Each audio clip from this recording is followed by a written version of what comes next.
আল্লাহ যার ভালো চান, কল্যাণ করতে চান, তাকেই আল্লাহ তাআলা দ্বীনের বুঝ দান করেন, দ্বীনের বুঝ দান করেন।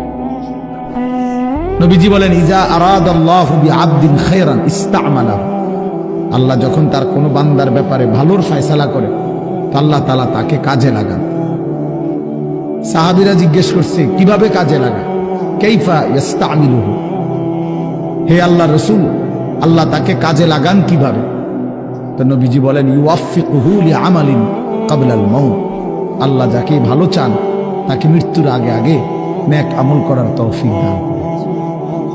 এটাই তারে কাজে লাগাইছে যে ঠিক আছে, তোমারই দিয়ে আমি আমার সিজদা দেওয়া, তোমারই দিয়ে আমি আমার ঘরের খেদমত করব, তোমারই দিয়ে আমি আমার কোরআনের খেদমত করব। আল্লাহ তাকে আমলের তৌফিক দিয়ে থাকেন। তাইলে এই জন্য বললাম, এটা সবসময় মনে রাখবে, আল্লাহর দেওয়া তৌফিক ছাড়া বান্দা নামাজ পড়তে পারে না।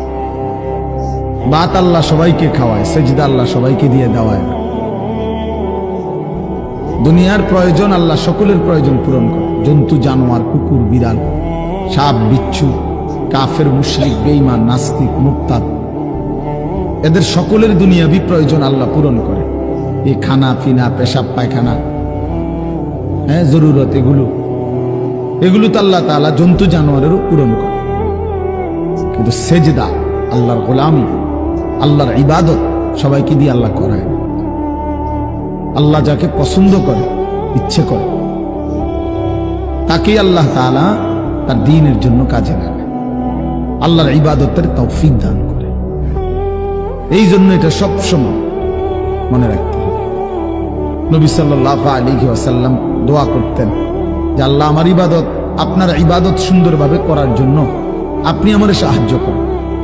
আপনি সাহায্য না করলে হবে না, আপনি তৌফিক না দিলে হবে না। আল্লাহুম্মা লা মানিআ লিমা আ'তাইত।